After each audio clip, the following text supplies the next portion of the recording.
Hello everyone, welcome to the Anita's Creativity. Please subscribe the Anita's Creativity. Today's our topic is बोला बोला बाळू मामाच्या नावानं चांग भलं. आज दिनांक 18 मे 2025 वार रविवार.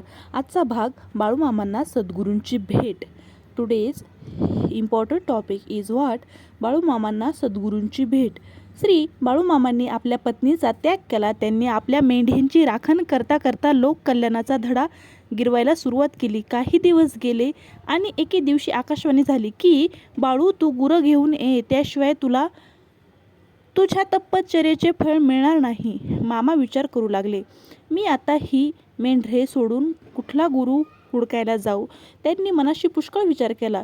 त्यांना गुरुकृपेचा ध्यास लागला व त्यांनी मनातील एक संकल्प केला की आपल्या लोकांच्या अंगातील भूते मोफत काढतो. तर आपण इथून पुढे प्रत्येक व्यक्तीकडून भूत काढून झाले की गुरुदक्षिणा म्हणून ₹1.25 घ्यावायचा व जमतील ते रुपये न मोजता जो कोणी ती रक्कम आपल्याकडे मागेल तोच माझा गुरु. पण ज्यांनी मागितलेल्या रकमेचा आकडा व भूत काढून जमलेल्या रकमेचा आकडा एकच पाहिजे. याप्रमाणे मामाने निश्चय केला. 4-6 महिन्यांनी काही रक्कम गोळा झाली. त्या रकमेचे गाठोडे बकरी राखणाऱ्या आपल्या मर्ग्या नावाच्या गड्याला पागोट्यात बांधलेले असायचे.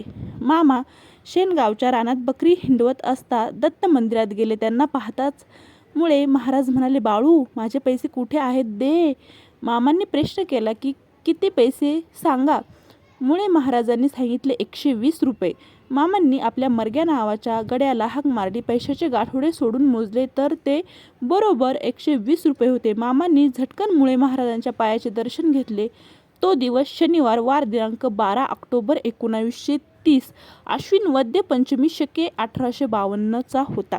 नंतर ते पैशाचे गाठोडे मामांनी आपल्या मर्ग्या नावाच्या गड्याकडून गारगोटीला महाराजांच्या बरोबर पाठवून दिले. त्यावेळी महाराज महादेव मंदिरात राहत होते. महाराजांनी सर्व रक्कम घेऊन घेतली आणि फक्त 6 आणे मर्ग्याकडे परत दिले व सांगितले, हे 6 आणे आपल्या बाळूला नेऊन दे. बाकीची रक्कम महाराजांनी आपल्या नित्येच्या गरजेसाठी खर्च करण्यास सुरुवात केली. 4-8 दिवसात 119 रुपये 10 आणे खर्च करून महाराज मोकळे झाले. महाराजांच्या जवळील पैसे संपले आणि महाराजांना शौचाला सुरू झाले. काही केल्या महाराजांची हगवण बंद होईना. महाराजांना फार अशक्तपणा आला. पुष्कळ इलाज केले पण सर्व व्यर्थच.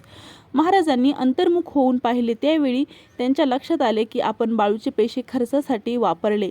बाळूच्या पैशावर माझा अधिकार नाही, तर त्या पैशाचे अधिकार पंढरपुरातील आंधळे पांगळे महारोगी हे आहेत.